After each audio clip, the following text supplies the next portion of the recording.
more than just the Senate seat. It's this race right here determines the future of the Republican Party. High-stakes debate. The conservative candidates looking to represent Iowa in Washington. And plan recommendations was being considered tonight in Davenport as St. Ambrose University continues to push for a new stadium. Live from WQAD, this is News 8's Good Morning Quad Cities.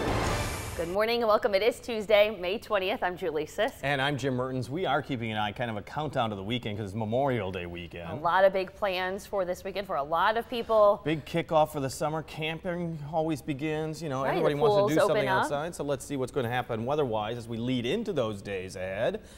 And so far, kind of so good. Beautiful morning. Oh, it is out there. Nice view of Modern Woodman Park. Of course, River Bandits going to be playing a day game. I believe it starts at 11 a.m.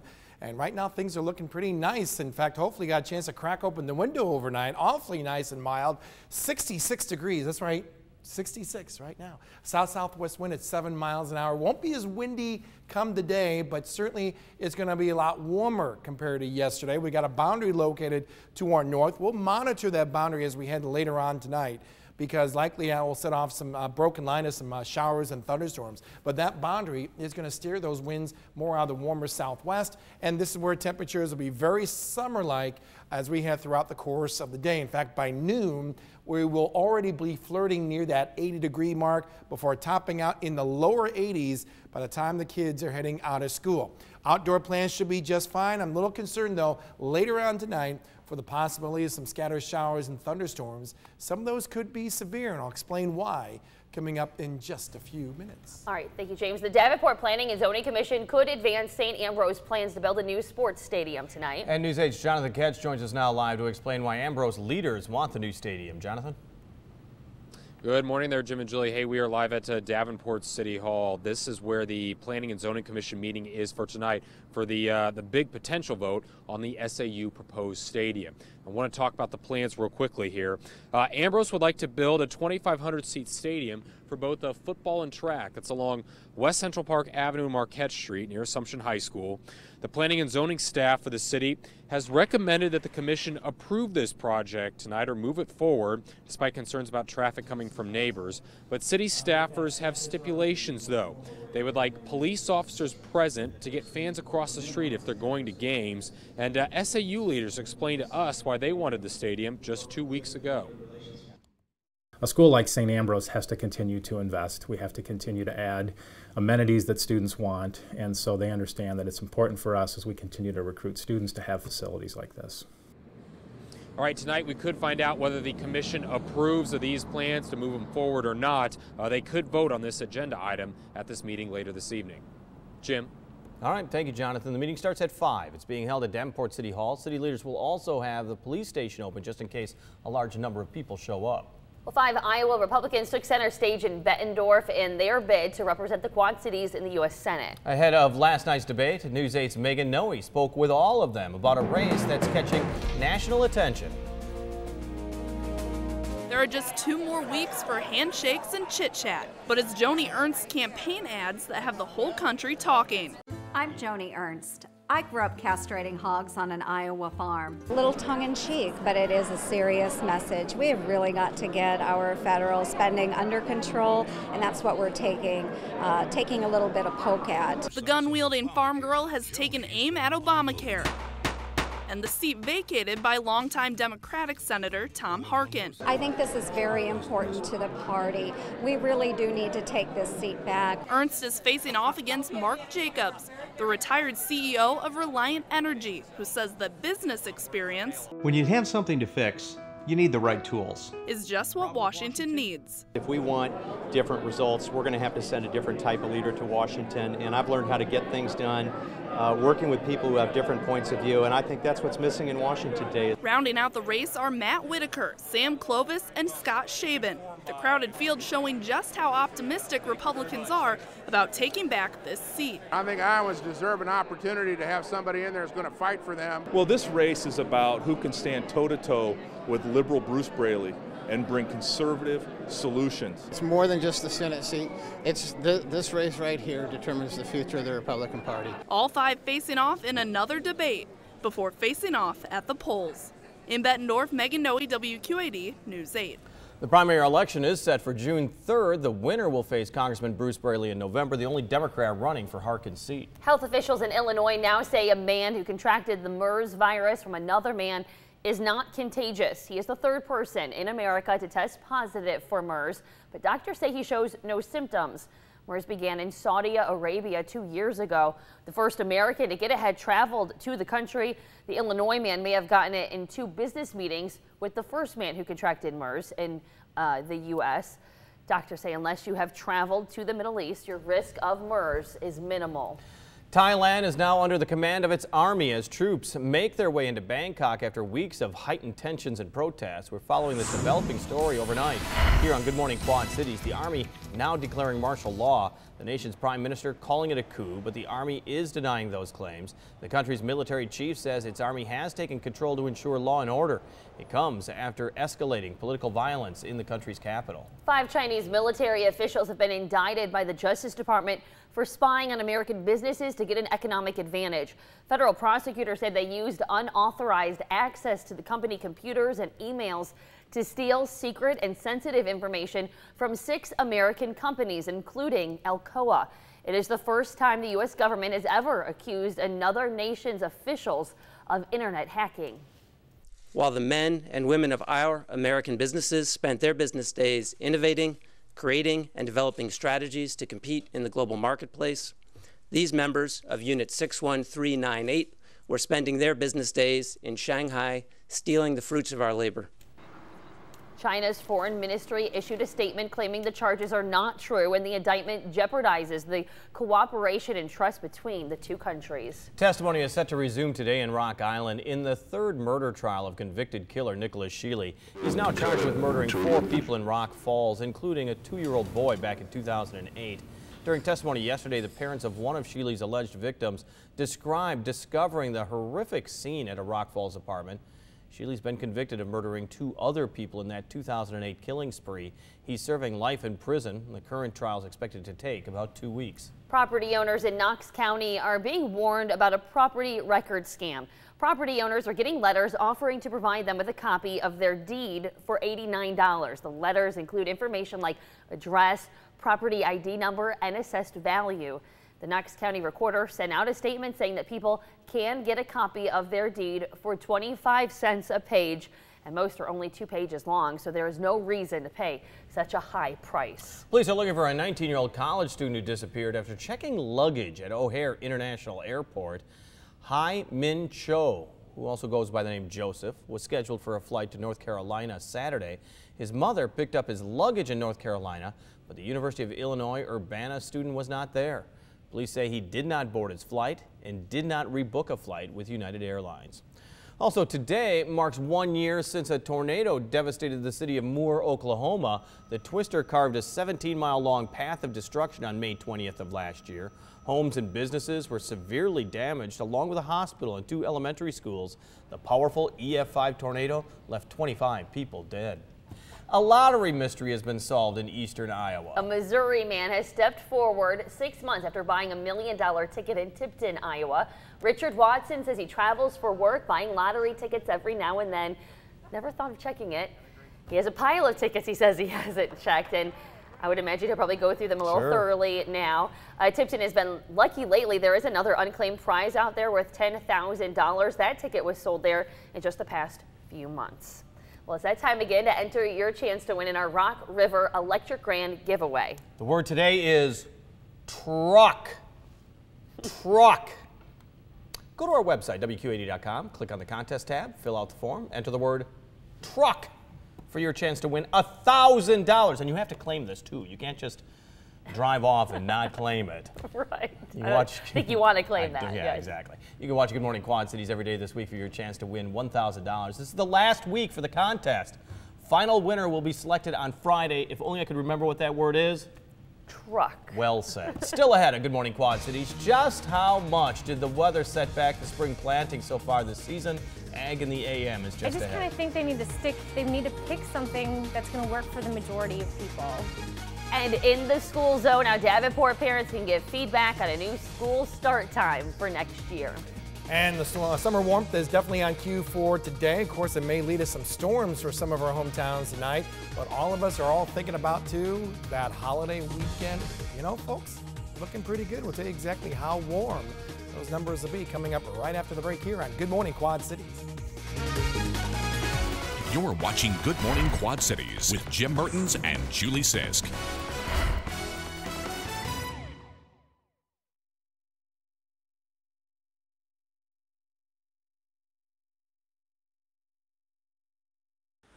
Traffic cameras on Good Morning Quad Cities are sponsored by Ace Muffler Clinic. It's 6:13 right now. It's time for Total Travel. We want to give you a live look and show you the Centennial Bridge, and you can see at this check, traffic's still looking good. No problems to report. A little traffic headed over the bridge. The Red Cross is calling the flooding in the Balkans the worst they've seen in that region in more than a century. Along with these deadly floods, there's even more concern for rescuers there. They're also worrying about the risk of landmines resurfacing from the Bosnian War. Oh, that's right, yeah. So the intense rainfall may be over flooding.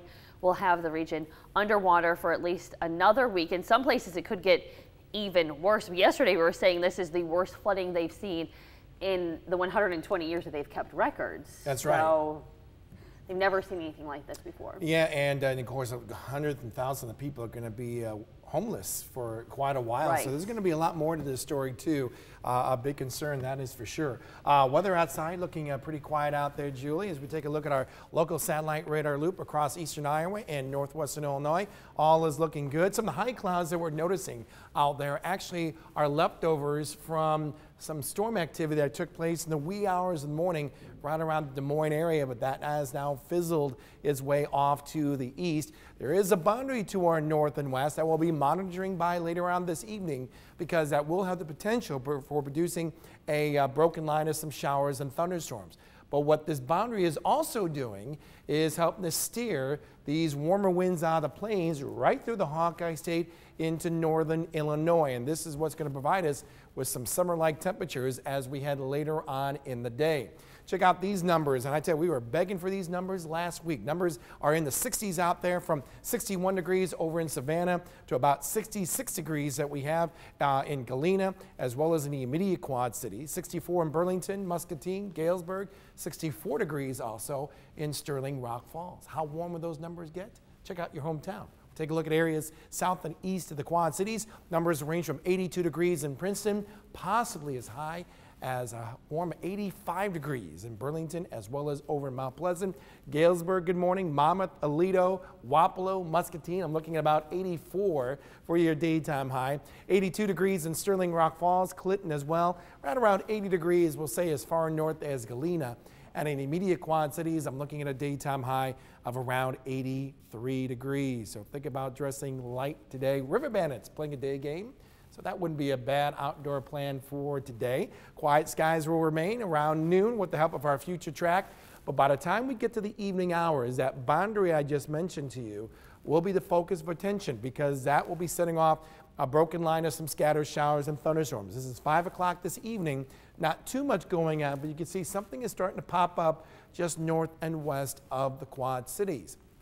As we get to about 8 o'clock this evening, we start seeing more of that begin to cover some of our hometowns, and then more dominant as we head later on this evening. And this is where some of those showers and thunderstorms will be kind of nasty in some cases, possibly some hail, maybe a good rush of wind. This is not going to be an event that's going to be lasting all night. As you take a look at our future track, the time, 11 p.m., we'll make our way right after midnight, and all is all quiet as we head to this time tomorrow morning. But yeah, there is that severe risk out there, and that covers the entire viewing area, where one or two of these storms could have some large hail or winds in excess of over 60 miles an hour. So keep an eye to the sky come this evening. Of course, you can always go to our website at WQAD.com, or even our News 8 app, which will alert you of any severe weather coming to your hometown.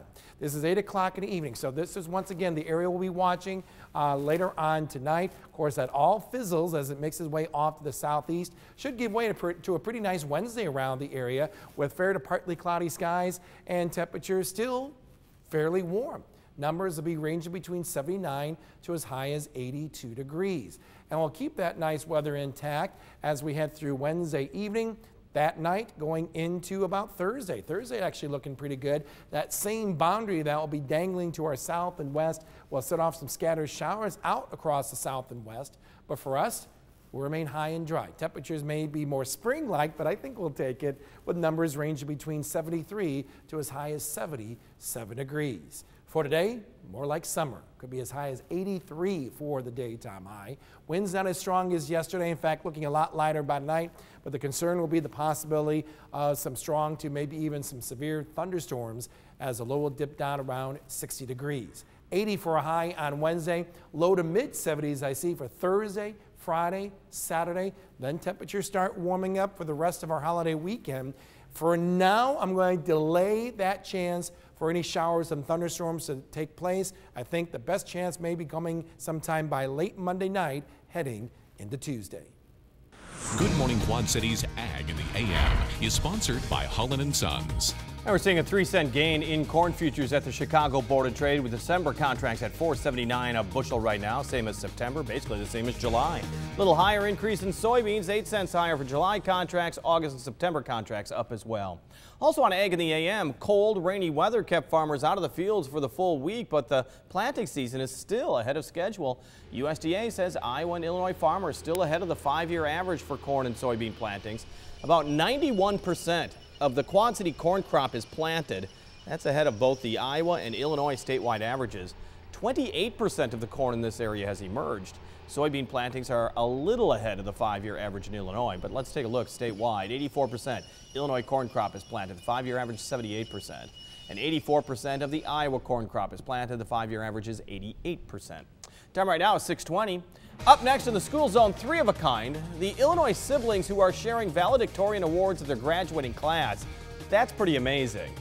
What they say keeps them at the top. It's just ahead.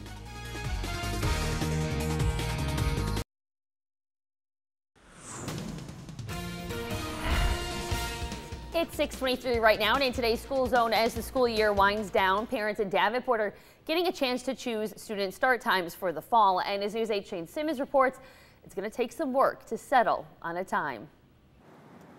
Careful. For Liz Hubel's 2 daughters, Ellie and Grayson, They always keep you on your toes. days revolve around sidewalk chalk. Some grass. And don't forget about naps. Naps are great. But soon Ellie will be starting school, and Liz knows the buzz among Davenport parents is school start times. I've just seen a lot of stuff on Facebook about people being really frustrated with the schools changing stuff all the time. It's a big inconvenience to people who work.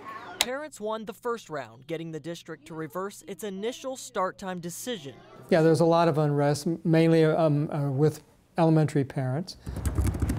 Now parents can get on the Davenport School District's website and click on start time options. From there, they can look at 9 different options and choose the one that they like. Now they have to look at them, analyze them, and decide how they affect their family and their students, and then come and comment to the board. And we're probably going to find out that groups have some different ideas and maybe competing ideas about what might be best for the district. The new start times range from schools beginning at either 7:55, 8:30, or 9:05 a.m., with all high schools starting at the same time. Ask her for a turn. As for Liz Hubel, I just kind of think they need to pick something that's going to work for the majority of people. There will be 3 public meetings that parents can attend. If you go to our website, WQ80.com, search the start times, and we'll have the dates, times, and locations for all of those meetings. Davenport Superintendent says a final decision is likely by next month. Also in the school zone, a set of triplets in Illinois share more than a unique bond. They are also sharing the title of class valedictorian.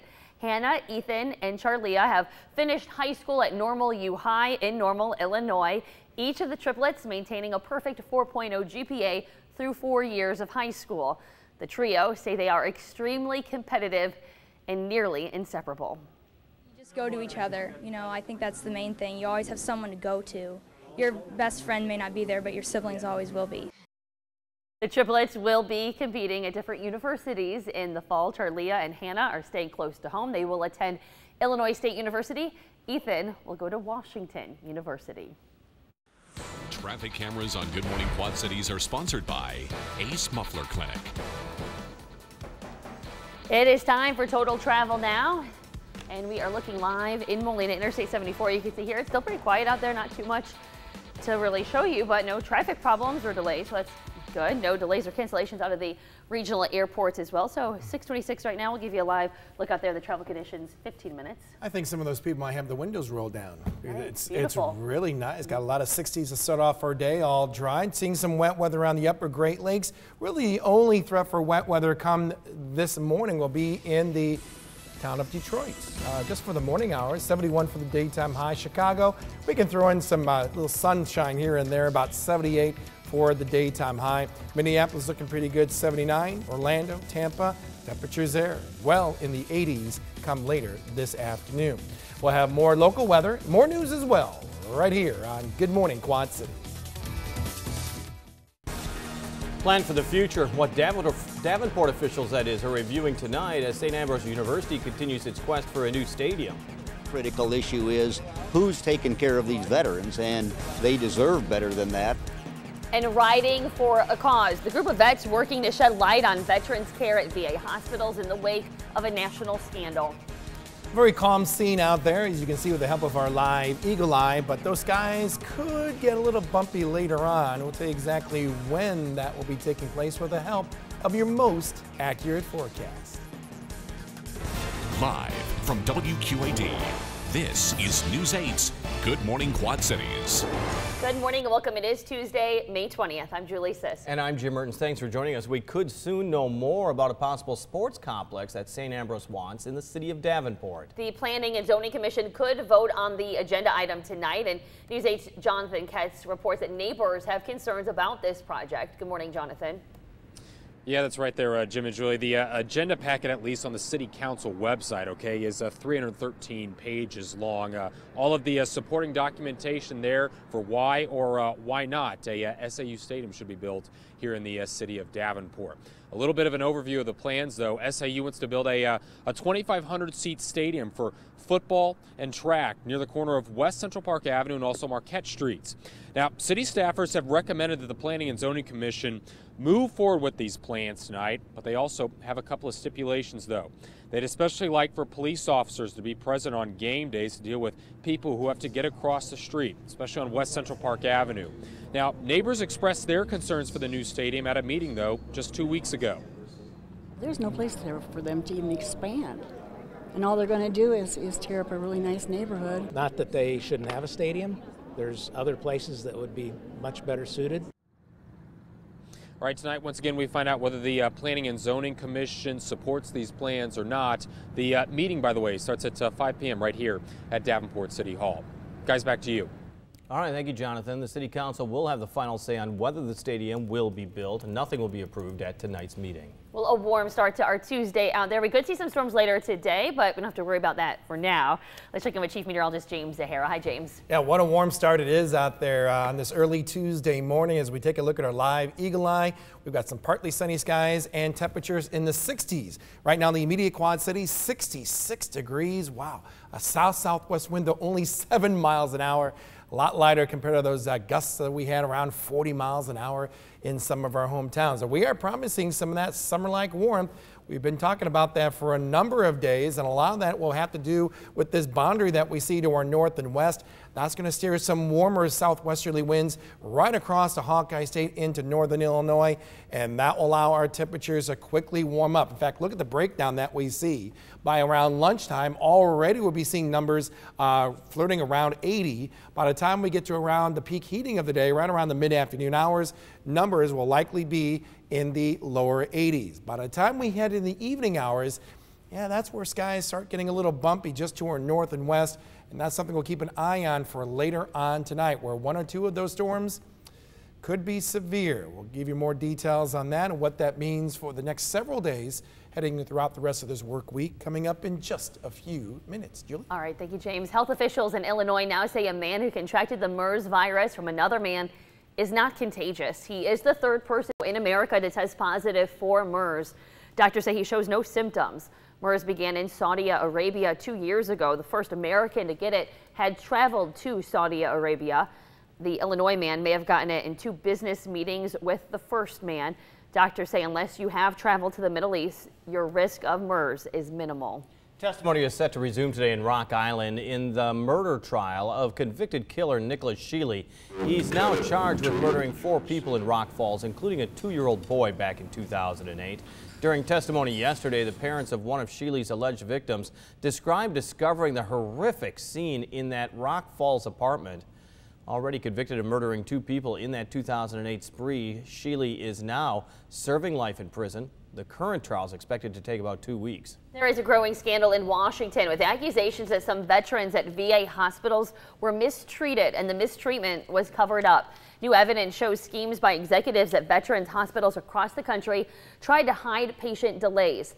The scandal started in Phoenix, where a whistleblower alleges as many as 40 vets died waiting months to see a doctor. An official report from the Inspector General's office will not be completed until August, but it could cost high-level officials their jobs in the meantime. Well, vets are riding across the country to raise awareness for veterans health care at VA hospitals. It's a 10-day motorcycle ride that started in California and included a stop here in the Quad Cities. And as News 8's Jenna Morton now reports, it's their mission to show veterans support everywhere they go. If you go to Davenport Memorial Park, you'll see no grave goes bare, decorated with flowers and flags. And I like to honor all our vets. And none go without visitors, family, friends, and complete strangers, all stopping by to pay their respect. And on this day, you can see a line of bikers doing just that. They're riding for people that aren't here with us anymore and people who can't ride anymore. This will be my 8th year. Vets from all over stopping by for those who have fallen and those who are in need of support, visiting thousands of veterans in the hospital. They give everybody hope. And in light of a recent VA healthcare scandal, it's questions these vets make sure to ask. The real critical issue is who's taking care of these veterans, and they deserve better than that. Vietnam veteran Albert Kirk recently spent some time in Iowa City's VA hospital. We got one of the best clinics as far as I'm concerned. And others agree. Writers say they've stopped by local hospitals and have heard no complaints. They're all rave about the care. Those men and women should be taken care of to the best of anyone's abilities because, by golly, they deserve it. And even though it's not an issue here, these vets will continue to support others. No one should be harmed by the VA Medical Center. It's supposed to help heal those men and women and not cause them harm. Jenna Morton, WQAD News 8. They started their ride last week. The final stop, Washington, D.C. on Memorial Day. Traffic cameras on Good Morning Quad Cities are sponsored by Ace Muffler Clinic.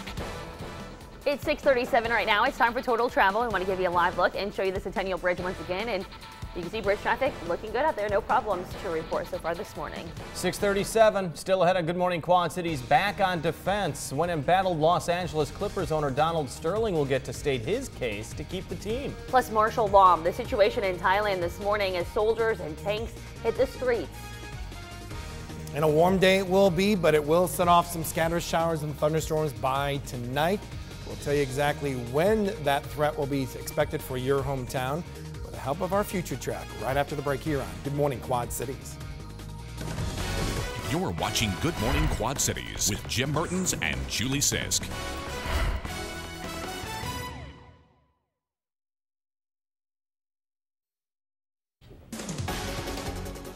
Time right now, 6:41, right here on Good Morning Quad Cities. After months of tension and anti-government sentiment, the country of Thailand is now under martial law. The Thai Army issued that declaration this morning. We are following the developing story on Good Morning Quad Cities. Soldiers and tanks are patrolling the streets of Bangkok, in Thailand's capital.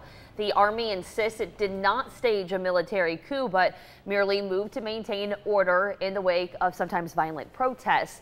Supporters of Thailand's deposed prime minister insist their recent removal was a judicial coup. Los Angeles Clippers owner Donald Sterling will get to defend himself at a hearing on June 3rd. The NBA initiated a charge to terminate all ownership rights of the franchise. The league says Sterling's racist comments and the comments he made to CNN damaged the NBA and its teams. After the hearing, the owners will vote on stripping Sterling's ownership so the team can be sold. It will take 22 owners, though, to approve that. Sports Illustrated reports Sterling's attorney is asking for a 3-month extension to prepare for the hearing. A newly disclosed CIA policy says the agency will not use vaccination programs as part of its operations. The directive follows concerns raised by public health leaders in a letter to the president. They spoke out following the CIA enlisted a doctor to oversee a false immunization campaign in Pakistan. The campaign's true purpose was to collect information on the residents of the bin Laden compound and try to confirm DNA matches to Osama bin Laden or relatives. Health school dean said one group, Save the Children, had to pull out of its polio vaccine program because of the sham program. The raw satellite data used to shape the search for the Malaysia Airlines Flight 370 could soon be made public. Until now, the Malaysian government, which is in charge of the investigation, has declined to release it. Relatives of those who were on the plane have become increasingly critical about the lack of public information about why the search is focused on the southern Indian Ocean. The plane disappeared while traveling to Beijing in March with more than 200 people on board. Nearly 2 million pounds of ground beef is being recalled because of possible E. coli contamination. The meat was sold in restaurants in 4 states, including some in the Midwest. It came from Wolverine Packing Company in Detroit. The USDA says the recalled products were shipped to Michigan, Missouri, Massachusetts, and Ohio. So far, no deaths have been reported, but it can take up to 10 days for people to get sick after eating something contaminated with E. coli. Doctors say for now the best advice is to order your burger well done. James Sahara and Storm Track 8 weather. Well, we've been showing this only because it's such incredible video. It's a supercell storm forming over Wyoming. It's kind of a, what is it, a composite of pictures, high speed. Storm chasers spotted the storm form between Wright and Newcastle. The weather system produced heavy rain and hailstones the size of baseballs. The clouds just get darker and bigger and more swirly. Yeah. For a chaser, I mean, they're just in awe. I mean, they're excited, but also there's a little tension there too. I mean, fear because of what this storm is capable of doing. And so let's be honest, we don't like swirly clouds. No, we don't. No, and I don't expect that with some of the storms that were anticipated by tonight. But still, it could get a little bumpy nonetheless, and we'll get to that in just a little bit. Let's enjoy the start of our beautiful Tuesday morning. Let's. Thank you. Weather conditions are pretty quiet out there. Just some leftover kind of middle high-level clouds from some storms that did take place in the wee hours of the morning right around the Des Moines area, nothing more than that. We will be watching those storms with the help of a boundary located to our north and west. That's the boundary that we'll be focusing on as we head later on this evening. But what this boundary is going to do is steer those warmer winds from the plains right across the Hawkeye State into northern Illinois, and that will make our temperatures feel more like summer later on in the day. Hopefully you got a chance to crack open the window overnight. These were temperatures we were begging for last week. Numbers range from 62 degrees over in Savannah to as warm as 66 degrees that we have in Galena, as well as in the immediate Quad Cities. Muscatine, Burlington, Galesburg, Sterling, Clinton, Macogan, all around 64 degrees. How warm will it get for your hometown? Check it out. South and east of the Quad Cities. Numbers will easily make the way in the low to mid 80s for daytime highs. Princeton, I like 82 for your daytime high. Mount Pleasant, Burlington, maybe as warm as 85. Galesburg, I like 84 for your daytime high. Muscatine as well. Sterling Rock Falls, about 82 for the daytime high. Clinton as well, right around 80 degrees as far north as Galena. And in the immediate Quad Cities, looking at a daytime high of 83 degrees. Partly sunny skies from time to time. Nice day out there, in fact. River Bandits actually have a day game starting, I believe, at around 11 a.m. So that would be a nice way to take advantage of the weather. Now, the weather may get a little bouncy later on this evening and overnight. Let's show you that with our future track. This is noon today. We'll make our way into about 5 o'clock this evening. And yeah, you can see some of that stuff begin to pop up to our north and west. I think the coverage will be slowly increasing as we get to about 8 o'clock this evening and more pronounced after that. Maybe about 9, 10, 11 o'clock is when things start getting a little bumpy with this broken line of showers and thunderstorms that will be taking place. Now, fortunately, it's not going to last all night. As we go and put this into motion, just after midnight, all that activity will already be off to our south and east. but nonetheless, a few of those storms could possibly be strong to maybe severe. We're talking about maybe some large hail. We're talking about the possibility of a good rush of wind coming down from the storm, maybe in excess of around 60 miles an hour. So the entire viewing area is under the gun for seeing that potential later on this evening. So that is what we'll be monitoring as we head later on tonight. After that, though, things really quiet down heading into our Wednesday. Should be a real nice day. The main boundary will be well down to our south. We're going to be calling for fair to partly cloudy skies and temperatures still on the warm side, ranging between 79 to as high as around 82 degrees. The tranquil weather conditions will continue as we head into Wednesday evening. That night, heading into Thursday, that same boundary actually will be kind of dangling out to our south and west. So that's where the better chance for some scattered showers will be taking place, but not the case around here. Looks like another nice day will be anticipated. May not be as warm, more spring-like, with numbers ranging between 73 to as high as 77 degrees. The good news is we'll extend this, looks like, right through the holiday weekend. Big difference compared to this time last year when we had that deluge that took place on Memorial Day itself. Much warmer for today, 83 for the daytime high. Winds won't be as strong as what we had around here yesterday. In fact, they'll be a lot lighter by tonight, but our concern will be what will be taking place in the skies with those scattered showers and thunderstorms, where one or two of those could be the severe. Overnight low dropping down around 60 degrees. 80 for a high on Wednesday, low to mid 70s Thursday, Friday, right through Saturday. Gets a little warmer heading into the later half of the holiday weekend. And I tell you this, folks, there is indications that we may delay those showers and thunderstorms for the later half of the holiday weekend. It looks like it may not be until about Monday night, going to Tuesday, when we start increasing that chance for showers and thunderstorms. So outdoor plans for the holiday weekend, so far so good. Keep our fingers crossed. Thumbs up as well. You're getting a lot of thumbs up. Yes. Yeah. Not a single raindrop's going to fall. Especially on Sunday? That's what I want to hear. I know. Okay, we'll see. A lot of pressure, James. In the meantime, James, look at this. Huge sinkhole, northern Tennessee. It actually opened up at the edge of that football field at Austin Peay State University in Clarksville, a hole about 40 feet wide, open near a construction site at Governor's Stadium. No one was hurt. That's the good news. No word how the sinkhole will be fixed, though. Right. Well, action camera maker GoPro is ready to go public, hoping to raise $100 million in an initial public offering. Now, the company plans to trade on the NASDAQ under the symbol GPRO. Company sales reached $986 million last year, more than 4 times since 2012 total. Profits nearly doubled to more than $60 million. GoPro rose to fame with its action cameras. The small, weatherproof, mountable video cameras produce some good quality video. Well, after winning the Derby and the Preakness, California Chrome now has a shot at the Triple Crown. And its owners are breathing a sigh of relief after a decision by race officials. New York State racing and gaming officials announced Chrome can wear that breathing strip during the race, which typically is not allowed in races in New York. The Belmont Stakes just 3 weeks away.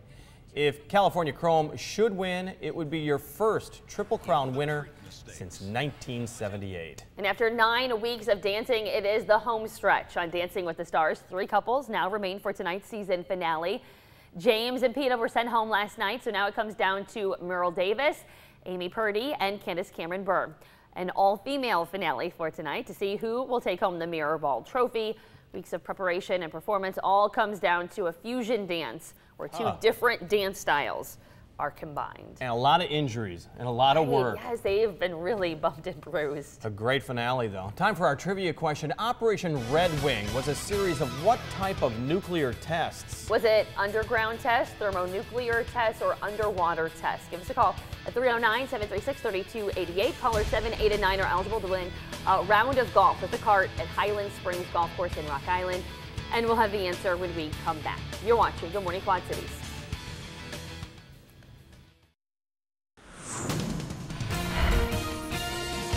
Top of the morning on News 8. We got top headlines, traffic, and weather to close out this hour of Good Morning Quad Cities. 6:54 right now. Davenport Planning and Zoning Commission could move forward with plans tonight for a new St. Ambrose Sports Complex. News 8's Jonathan Kutz joins us now live to explain the school's plans. Good morning, Jonathan.